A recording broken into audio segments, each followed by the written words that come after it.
This is the Action Movie Guys podcast, bringing you action movie reviews from across the decades, plus box office numbers and insight like never before. And now, your hosts of the Action Movie Guys podcast, Alex and Nate. What's up, everyone? Welcome to episode number 56 of the Action Movie Guys podcast. I'm your host, Nate, and that's my co-host, Alex Figueroa.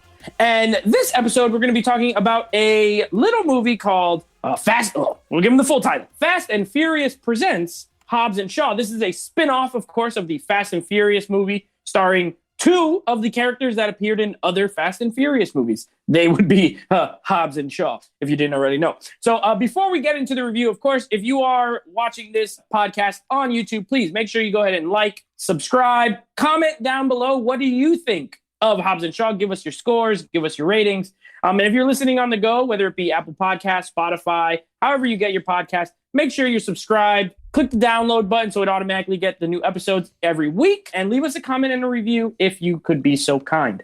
All right. Now, Alex, Hobbs and Shaw. I know you watched this not that long ago. Not for this review, but you just recently watched. Yeah. So what happened was I never seen this in the theater, at all. I refused, anyway, to be honest with you. Because it was two characters I didn't care for. The Rock is really good. And I love Jason Statham. But I was just I don't like Fast and the Furious like that to see spin-off characters. But my wife is a huge fan of the franchise. So she wanted to see it. So she was like, you will like it. You will like it. So I brought it on 4K and I watched it. And I'm going to tell you my review. And we're going to tell you if he liked it or not. All right. So very good. Yeah, I saw this at the theater, bought it on 4K, and then I watched it for this review. So this is only my second time watching it. But that's just because I usually see movies and wait a little while before I watch them again.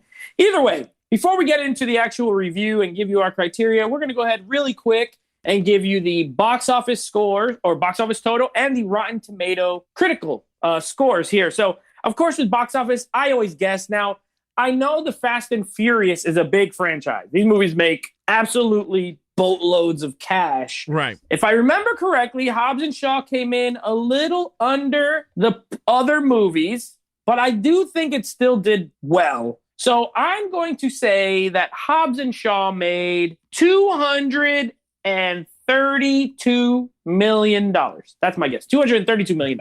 All right. You think you're right? I'm never right. So I don't think I'm right, but I think hopefully I'm close at least. All right. So let's see if you're right. This is the Fast and Furious presents Hobbs and Shaw from 2019. Was Nate right? Well, he was way wrong. Oh. Domestic, it was $173,956,935.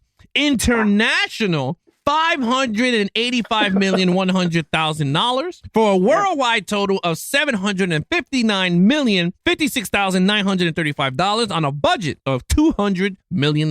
Well, I guess that's why overseas gets movies before us sometimes. You know, when it makes $500 million over there and only $100 and something million here, makes a lot of sense. Yeah. That's not surprising. This is the Fast and Furious is an international franchise. It does well overseas, whatever. So, all right, now critical score. So Rotten Tomatoes, they have a critic score and an audience score. So Alex, what do you think this got as far as the critics and then the audience? All right, so the critics, I don't think the critics like this movie. So I'm going to give it a 55. Okay, 55. I'm going to give it the green stickers, right? I can see the audience liking this, because it's right up the alley. So I'm going to give it a 69. 69. Okay. All right, you're way off. Now you're way off. I was way off, and now you're way off. So I guess when we're both close or we're both far apart. So critics score this was a certified fresh film, 67%. Oh. So 12% off. But where you're way off is the audience score. Not only did audiences like this movie, apparently they love this movie because it has an 88%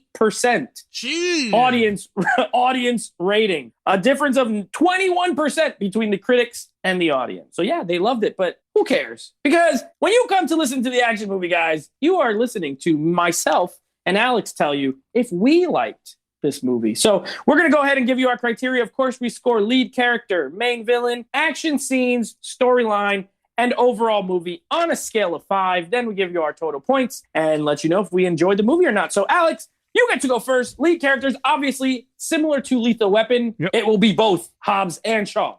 So take it away. Yeah, so this is the second movie, right, that we're going to put two people as the lead character. All right, Hobbs and Shaw, The Rock, Dwayne Johnson, and Jason Statham. I gave them a 4. I thought they were great. I'm not going to say they were perfect, but they had great chemistry together. And you saw that on screen. Their characters was way too goofy for an action movie. I don't know. It's funny. I'm going to sound like Nate because Nate was very picky with the lethal weapons and they were goofy all over the place. This was goofy, dude. Like, they were goofy. Like, I was just like, oh my God, they're cracking jokes with each other. A lot of the scenes, it just felt like they were improv. There's no way half of these scenes were like in script. Like, you could tell they improv this movie. But to be honest with you, I was not into the characters as much. I gave them a 4 because of chemistry. They were good. They're fighting. You could tell the different fighting styles. He's a brute, very brawler, and then the other one's very finesse with his fighting, kung fu here and there. And I like that. They had come from 2 different worlds. One's Samoan, the other one's British, English.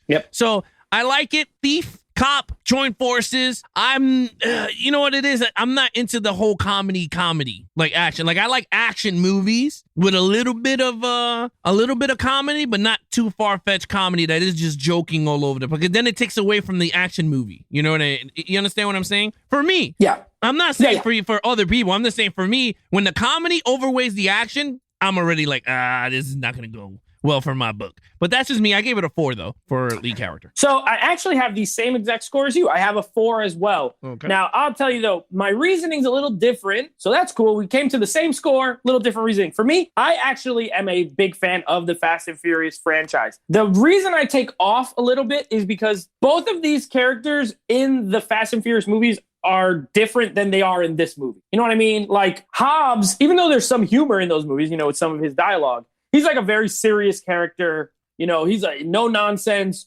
go get him type, military special forces guy, right? And Deckard Shaw, Jason Statham, he's a villain in the Fast and Furious, movies. So he's a bad dude. He killed Han, with air quotes, killed Han, he's not messing around. And you're right. This movie, they have great chemistry together. There's no doubt about it. They have great chemistry together. A part of me almost wishes the same exact cast and same exact movie happened and it was called something different. You know what I mean? Like they were different characters. They weren't Hobbs and Shaw. They were just like, Jim and Bob, whatever. But I where I differentiate from you is I am a comedy guy. I love laughing. I love making people laugh and I love comedy and it hits. A lot of the dialogue between the banter between the two makes me laugh. I love the airplane scene in particular, where they're like talking trash to each other and they're like kind of whispering it the whole time. I think it's hilarious, but I agree with you. I gave it a 4 overall. All right, now, main villain. So Idris Elba is my guy. I am an unabashed Idris Elba fan. He's great.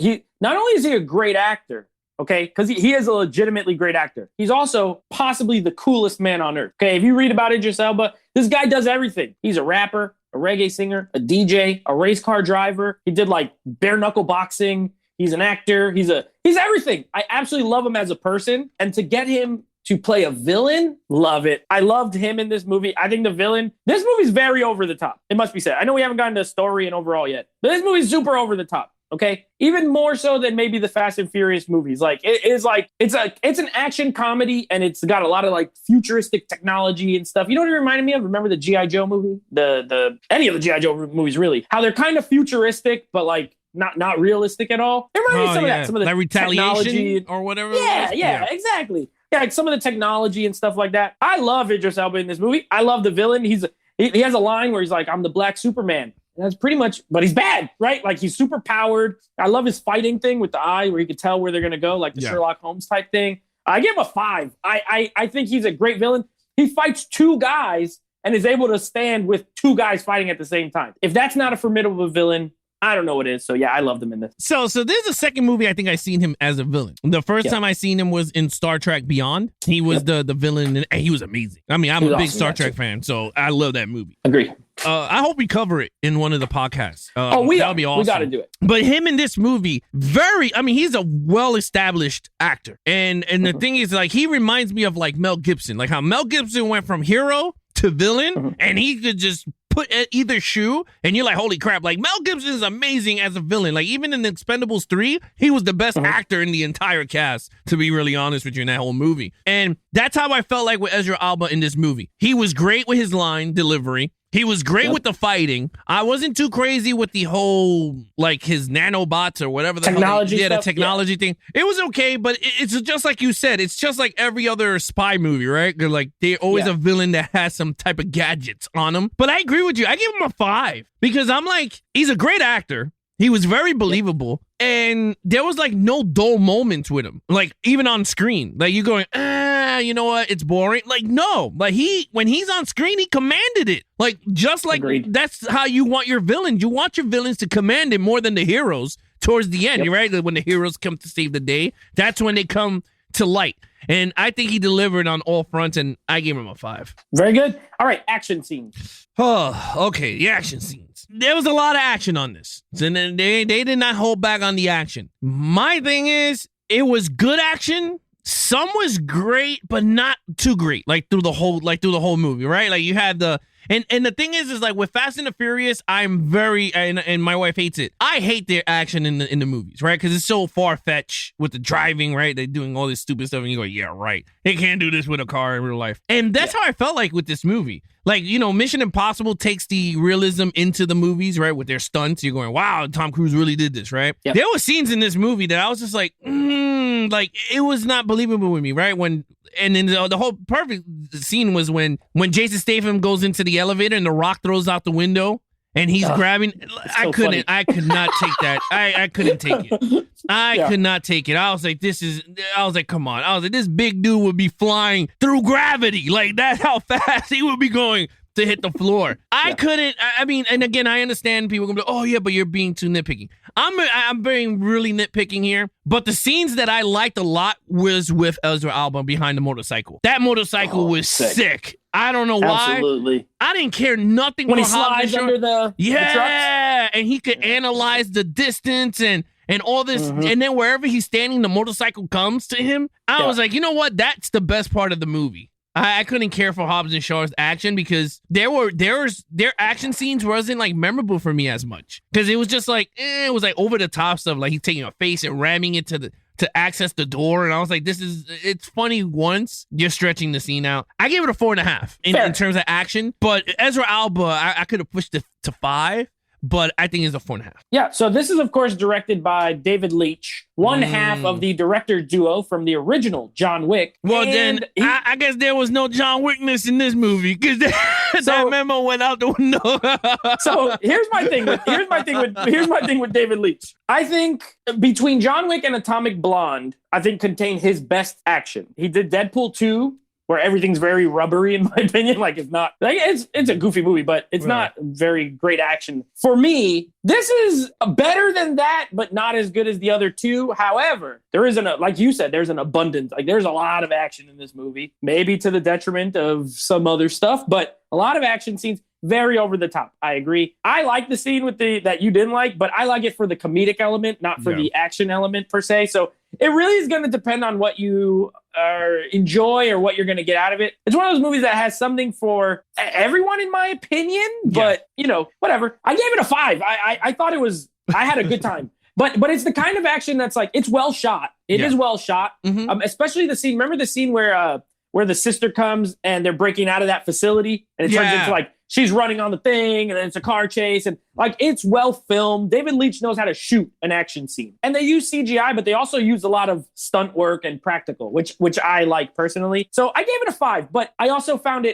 it's more so like the entertaining type action as opposed to the gritty, realistic. It's not suspenseful at all. You know what I mean? Because it's so over the top. But they give you a little bit of everything. There's car chase, there's hand to hand, there's gunplay, So, you know, we were both pretty close. But yeah, there's a lot of action, at least. I do agree with you on everything you said. But one thing that's making me wonder, right? Because David Leitch is one half of the John Wick director group, right? Because you got Chad Karinsky. I was just saying Chad Stahelski. Right, yeah. Chad. I'll just call him Chad, right? Chad. Yeah. Is it me?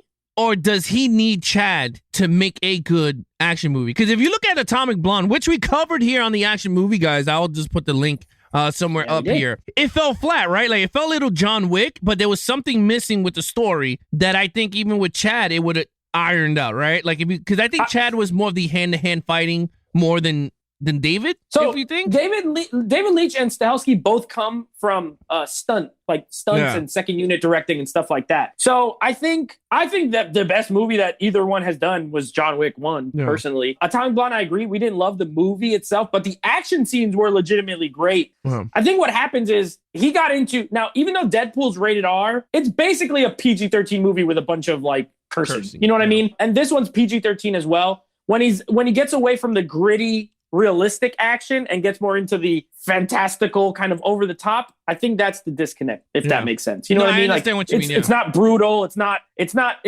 like a ballet like Atomic Blonde and John Wick were. It's just a lot of noise and fury and stuff going all over the place. But I think I would love to see him come back and do like John Wick 4 with Chad Stahelski. Yeah, I think that'd be cool. And we'll see when Stahelski does something else besides John Wick. He's supposed to do the Highlander reboot. So let's see who's the real deal out of the two of them. You know what I mean? Who knows? You might be right. But you might be right on that. Yeah. So, all right, storyline. Okay, for me, this is the weakest part of the movie. I gave it a 3. I don't think it's terrible, but I also think it's very generic. This is a generic storyline.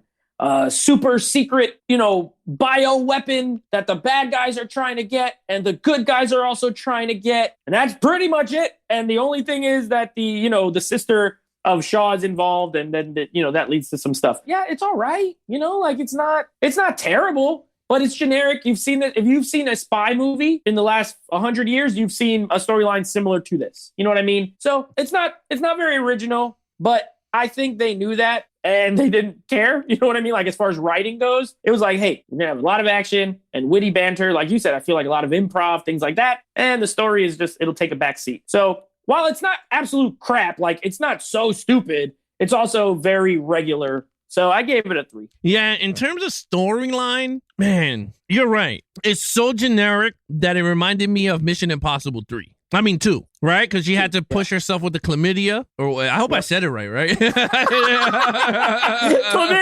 Not chlamydia. It was something with a C. I don't know why. Yeah. Chimera. Thank you so much to the chlamydia. Patriots. That's an STD. Yeah. Yeah.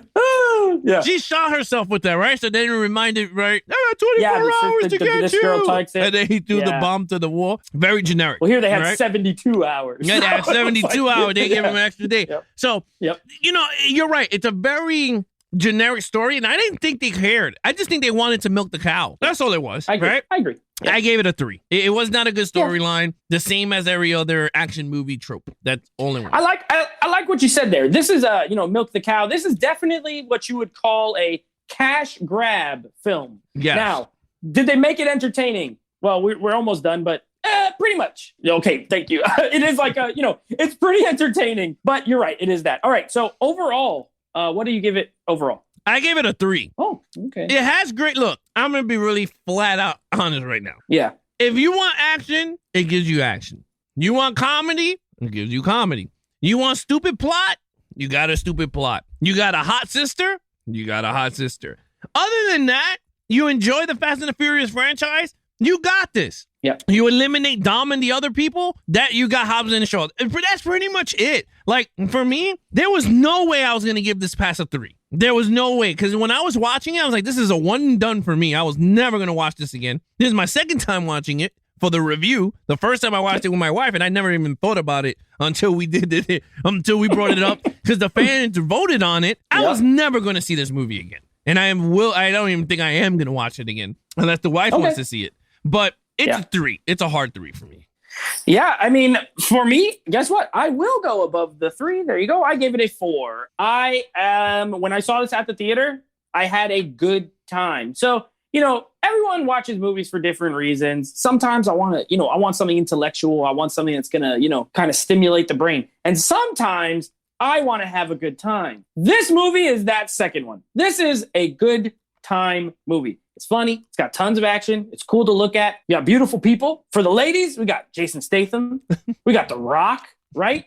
For the men, we got Eiza Gonzalez, my future wife, is in this film. Vanessa Kirby, Helen Mirren. For the older crowd, hello. Helen Mirren, hello.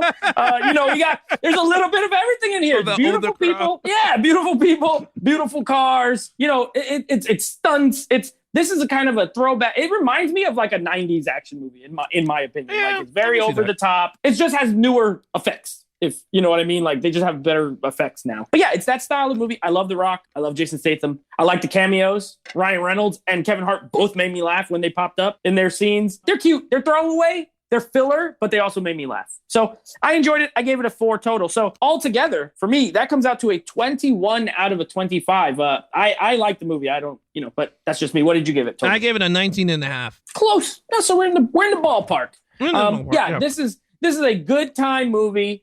Watch it for the fun. If you don't think it's fun, then turn it off. I don't know what to tell you, but you know what you're getting. I think you hit it on the head. If you're a Fast and Furious fan, like that franchise, it fits within the universe that they have created from when they started off stealing DVD players to now. So there you go. That is Hobbs and Shaw. Now, of course, this ends our Jason Statham month as voted on by you guys, the fans. Next month, we will be starting a new action hero, one named Sylvester Stallone. We will be watching Sylvester Stallone movies, and none of them are franchise. So no Rocky, no Rambo. It is, we got Tango and Cash in there, Judge Dredd, Demolition Man, Assassins, right? The Specialist, I believe. Oh, yeah. These were all voted on by you guys as well. So we got everything that's not a franchise movie from Stallone. Looking forward to it. And then, of course, next week we wrap up Matrix Revolutions. Yeah, and then we do the live rankings for everybody on the live show on Monday at 9 p.m. Eastern on Levels of Geeks Live. But again, if you want to follow us on a social media platform, please follow Nate over on Instagram at Netflix Reviews. Check out his podcast with him and his friends over at Netflix Movie Reviews. Anything Action Movie Guys, you can check out our Instagram, Action Movie Guys Podcast. And of course, join our Facebook community page, which is facebook.com/group/Action Movie Guys. Other than that, I'm your host, Alex Figueroa, and that is Nate from Netflix Reviews. Be awesome to each other and geek out.